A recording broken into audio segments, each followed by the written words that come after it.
বসন্ত নয়, আমার দরজায় প্রথম কড়া নেড়েছিল অবহেলা।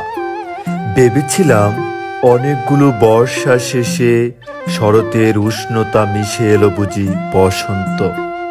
দরজা খুলে দেখি আমাকে ভালোবেসে এসেছে অবহেলা। মধ্য দুপুরের তির্যক রোদের মতো অনেকটা নির্লজ্জভাবে আমাকে আলিঙ্গন করে নিয়েছিল অনাকাঙ্ক্ষিত অবহেলা। আমি চারপাশে তাকিয়ে দেখেছিলাম আমার দিনদশায় কারো করুণা বা আর্তির ফ্যাকম ছড়িয়ে আছে কিনা। ছিল না।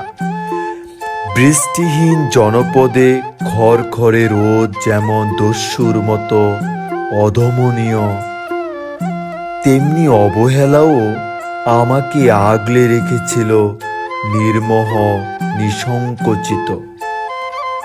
আমি অবহেলাকে পেছনে পেলে একবার ভোঁদৌড় দিয়ে এগিয়ে গিয়েছিলাম। তখন দেখি আমার সামনে কলহাস্যে দাঁড়িয়েছে উপেক্ষা। উপেক্ষার সঙ্গেও একবার কানামাছি খেলে এগিয়ে গিয়েছিলাম তোমাদের কোলাহল মুখর আনন্দ সভায়। কি মিলেছিল?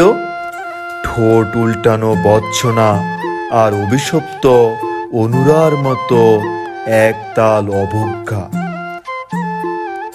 তাও সয়ে গিয়েছিল একটা সময়।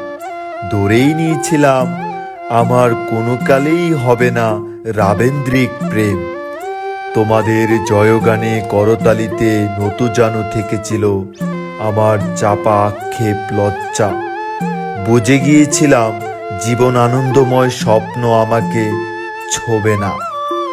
জয়নুলের রং নিয়ে কল্পনার ব্যাসাতি, হারানো দিনের গানের ঐন্দ্রালিক তন্ময়তা, বা ফুল ফাঁকি নদীর কাব্যলাপে কারা মশগুল হলো এই নিয়ে কৌতূহল দেখাবার দুঃসাহস আমি দেখাইনি কখনো।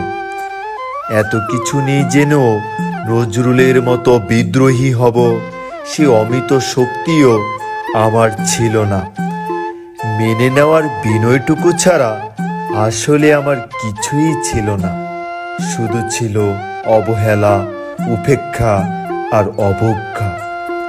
হ্যাঁ, একবার তুমি বা তোমরা যেন দয়া করে বাঁকা চোখে তাকিয়েছিলে আমার দিকে। তাচ্ছিল্য নয়, একটু মায়াই যেন ছিল। হতে পারে কাপা আবেগও মিশ্রিত ছিল তোমার দৃষ্টিতে। ওইটুকুই আমার যা পাওয়া।